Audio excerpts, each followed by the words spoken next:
For the last few years, I've had this sense that everything I learned as a kid about how America's government works is completely wrong.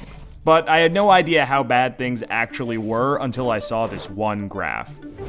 Researchers at Princeton University looked at more than 20 years worth of data to answer a pretty simple question. Does the government represent the people? Now, this is what they found. This axis here represents public support for any given idea. On the left, at 0%, are ideas that not a single American wants. On the right, at 100%, are ideas that everyone supports. This axis represents the likelihood of Congress passing a law that reflects any of these ideas, from a 0 to a 100% chance. On this graph, an ideal republic would look like this. If 50% of the public supports an idea, there's a 50% chance of it becoming law. If 80% of us support something, there's an 80% chance. You get the idea. Now, most Americans would probably agree that, with a few exceptions, we should be as close to this ideal as possible. Unfortunately, the way America actually works doesn't even come close. Take an idea that nobody supports, literally nobody, and it has about a 30% chance of becoming federal law. Now, take an incredibly popular idea, the most popular idea this country has ever seen, and there's also about a 30% chance of it becoming law. This means that the number of American voters for or against any idea has no impact on the likelihood that Congress will make it law. Put another way, and I'm just going to quote the Princeton study directly here, the preferences of the average American appear to have only a minuscule, near zero, statistically non-significant impact upon public policy. So if you've ever felt like your opinion doesn't matter and that the government doesn't really care what you think, well, you're right. But there's a catch.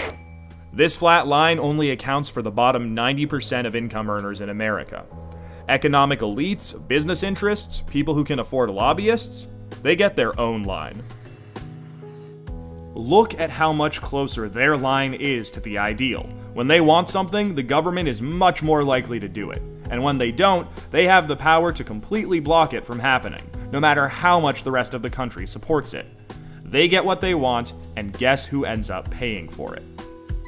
We pay for it with the most expensive healthcare in the world. We pay for it with a tax code that's a complete mess. We pay for it with internet that's slower and more expensive, with wasteful spending, a floundering education system, a catastrophic drug war, and 1 in 5 American children born into poverty. Almost every major issue we face as a nation can be traced back to this graph. How does this happen? Well, just follow the money. Right now, it's perfectly legal to buy political influence in America. Here's how it works. Let's say a big bank wants a law that would force taxpayers to bail them out again if they repeat the exact same reckless behavior that crashed the global economy in 2008. Not exactly the most popular idea with the public, and Congress knows that. That should be the end of it. But that's where the money comes in. It's perfectly legal for our bank to hire a team of lobbyists whose entire job is to make sure that the government gives the bank what it wants. Then those lobbyists can track down members of Congress who regulate banks and help raise a ton of money for their re-election campaigns. It's perfectly legal for those lobbyists to offer those same politicians million-dollar jobs at their lobbying firm. Then, those lobbyists can literally write the language of this new bailout law themselves and hand it off to the politician they just buttered up with campaign money and lucrative job offers. And it's perfectly legal for those politicians to take the lobbyist-written language and sneak it through Congress at the last second. So now you've got a law that greatly benefits the banks, and the whole process can start over. This is how a bill becomes a law.